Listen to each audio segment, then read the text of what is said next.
Saint Agatha Home Church. Nagsimula bilang isang munting Bible study lamang noong taong 2017. Ngunit patuloy na pinagpala ng Panginoon hanggang sa ngayon.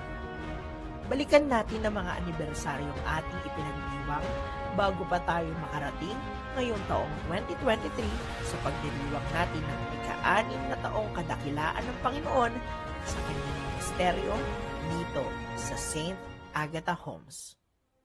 Taong 2018 nang ating ipagdiwang ang unang taon ng JIL Saint Agatha Home Church, kasabay ng ating deklarasyon mula sa 1 Corinthians 15:58. Therefore, my dear brothers and sisters, stand firm, let nothing move you.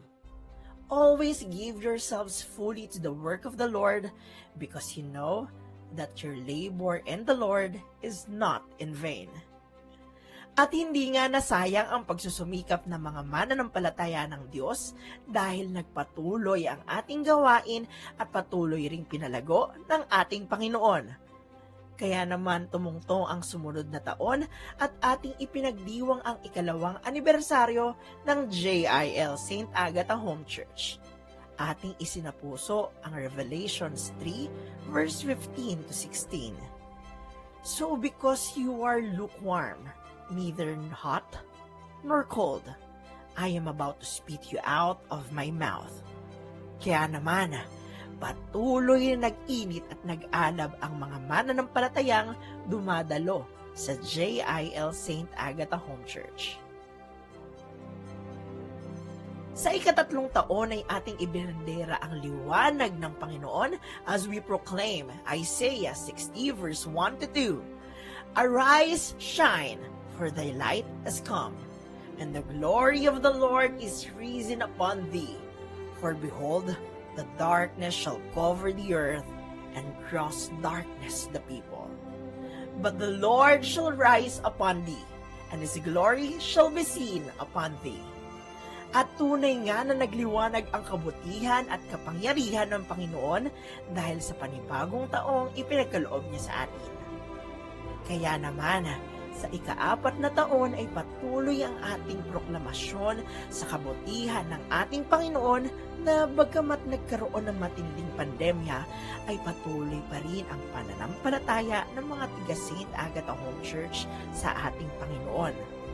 Dahil, sabi nga sa Psalms 145 verse 9, the Lord is good to all, and his tender mercies are over all his works. Dahil sa patuloy na kadakilaan, habag at biyaya ng ating Panginoon, taong 2022 ay ating idineklara at ipinangakong kay Jesus lamang natin itutuon ang ating isip bilang pagtugon sa Colossians 3 verse 2. Set your minds on things that are above, not on things that are on earth. At ngayong taon, ang ating laging panalangin sa pagtungtong ng ika-6 na taon ng JIL Saint Agatha Home Church ay patuloy din ang pagtungtong ng bawat mananampalataya to a higher level of faith. Hindi mangangamba, hindi matatakot, dahil sabi nga sa Isaiah 12 verse 2, I trust you to save me, Lord God, and I won't be afraid. My power and my strength come from you, and you have saved me.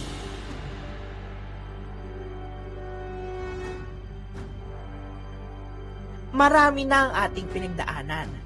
6 na taon na kabutihan, katapatan, kalakasan, habag at biyayang nagmumula sa Panginoon. Hindi tayo matitinag, hindi matatakot, pagkat ang Diyos ang lagi natin kasama.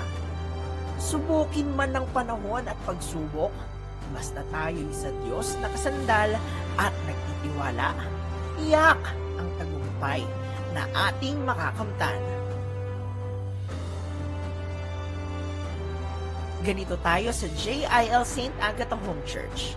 Isang puso para sa Panginoon. Isang pusong tapat at kailan may isisigaw na si Jesus ang Panginoon sa buhay ng mga tiga JIL St. Agatha Home Church. Sa Diyos ang papuri!